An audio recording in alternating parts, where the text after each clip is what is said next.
तो राधे राधे, जय श्री बलभद्र। अभी आप लोग मुझे ऐसे देख रहे हो क्योंकि अभी मैं पार्ट से उठा था, मैंने सोचा अभी करंट में एक वीडियो बना देते हैं। तो आज हम लोग बात करने वाले हैं देवगुरु बृहस्पति के बारे में।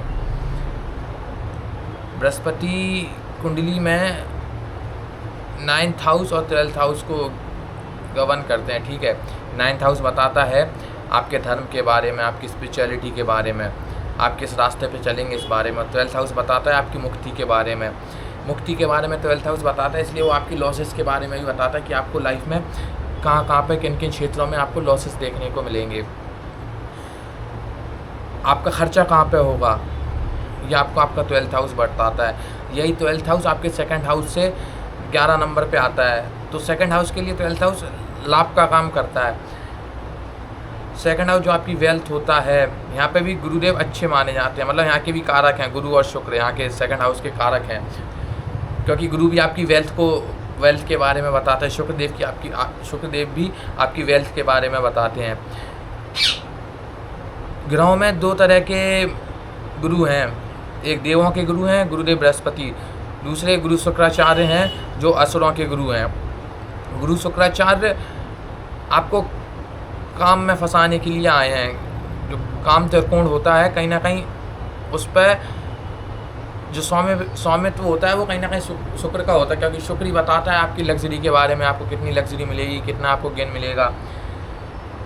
गुरुदेव आपकी जो वेल्थ बताते हैं वो इस तरीके की वेल्थ होती है कि आप अपनी लाइफ में ना धर्म के रास्ते से किस तरीके से गेन करेंगे, आप अच्छे माध्यमों से किस तरीके से गेन करेंगे, वो आपको देवगुरु बृहस्पति बताते हैं। शुक्राचार्य कहीं ना कहीं गलत तरीक़ों से भी आपको बहुत सी बार फ़ायदा दिलवा देंगे, लेकिन देवगुरु बृहस्पति इस तरीके का कुछ नहीं करते हैं। वो कहते हैं धर्म के रास्ते पर चलना है तो धर्म के रास्ते पर ही चलना होता है आपको।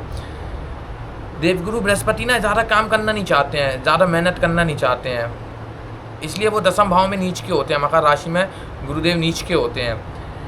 ऐसा कोई भी व्यक्ति जिसके 10th हाउस में गुरुदेव बैठ जाएं या 10th का संबंध हो जाए गुरु से, तो आप देखेंगे फिर ऐसा व्यक्ति, उससे मेहनत नहीं होगी ज़्यादा अपनी प्रोफेशनल लाइफ में, वो बैठ के काम कर लेगा। वो आपको गाइड करने का काम अच्छे से कर सकते हैं, आपको मार्गदर्शक आपके अच्छे बन सकते हैं, आपको सलाह अच्छे दे सकते हैं, नीति अच्छी बना सकते हैं कि आपको किस डायरेक्शन में कैसे कैसे काम करना है, या कोई काम होना है तो उसका आपको एक प्लान बना के दे देंगे कि आपको इस तरीके से काम करना है।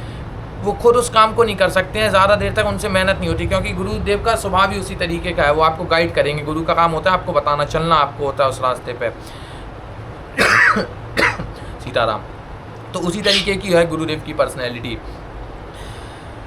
गुरु सोने का प्रतिनिधित्व भी करते हैं, आपकी वेल्थ के बारे में भी बताते हैं, और कहते हैं कि जहाँ पे गुरुदेव बैठ जाते हैं वहाँ पे स्थान हानि भी करते हैं, लेकिन जहाँ पे इनकी दृष्टियाँ जाती हैं वहाँ पे ये फ़ायदेमंद होते हैं। गुरुदेव को 5वीं और 9वीं दृष्टि मिली हुई है, ठीक है।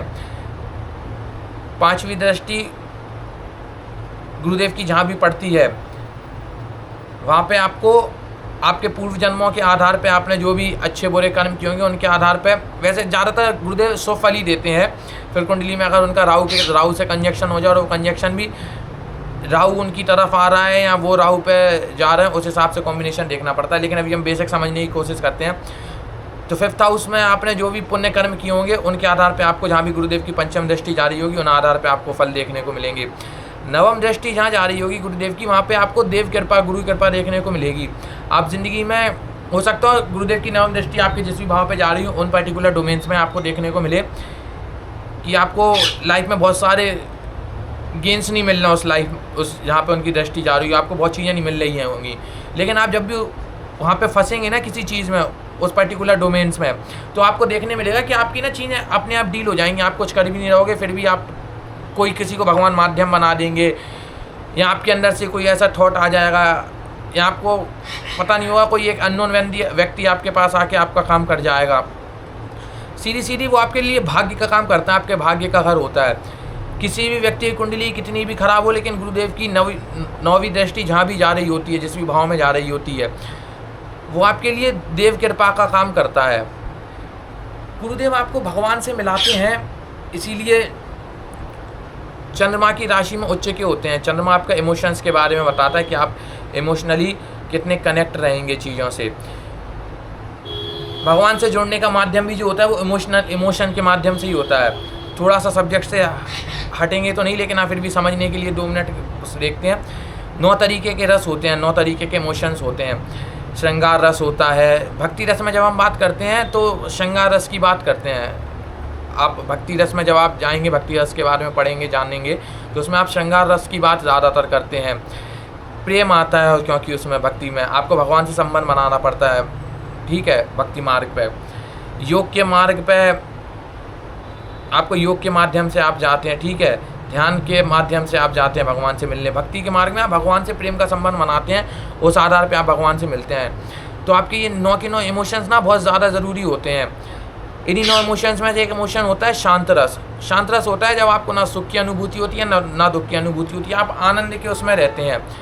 ये कहना स्टेटमेंट बहुत देना आसान होता है, ना सुख की अनुभूति होना ना दुख की अनुभूति होना, लेकिन वो स्टेट तक पहुंचना अपने आप में एक बहुत बड़ी बात होती है। और जो पहुंच जाते हैं वो शांत हो जाते हैं, वो कह नहीं पाते हैं। आप और मैं अभी पहुंचे नहीं हैं, इसलिए हम लोग बात कर रहे हैं। लेकिन फिर भी आप अगर ध्यान करते हैं, भक्ति करते हैं, आप नाम जप करते हैं, मेडिटेशन में बैठते हैं, विपासना करते हैं, तो आपको बीच बीच में ना वो एक स्टेट आती है जब आपको वो रियलाइजेशन होता है कि हाँ उस तरीके का कुछ होता है। अब आप जितनी प्रैक्टिस करते जाते हैं तो वहाँ तक पहुँच जाते हैं। गुरुदेव बृहस्पति हैं जो आपको भगवान से मिला सकते हैं। आपको सुख भी देंगे, आपको इस संसार का सुख भी देंगे, लेकिन अच्छा सुख देंगे, गलत तरीके से सुख नहीं देंगे।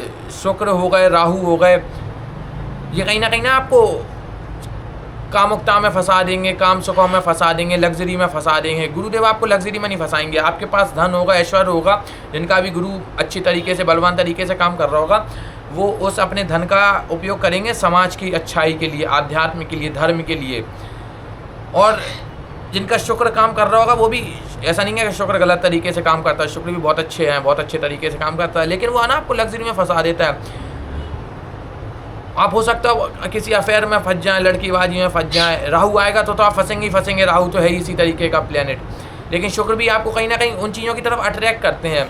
गुरुदेव ऐसा बिल्कुल नहीं करते, वो आपको काम बनाते हैं, आपको देखने का नज़रिया आपका बताते हैं कि आप कितने अच्छे अच्छे पैरामीटर्स पे देख सकते हैं, किस तरीके से देख सकते हैं।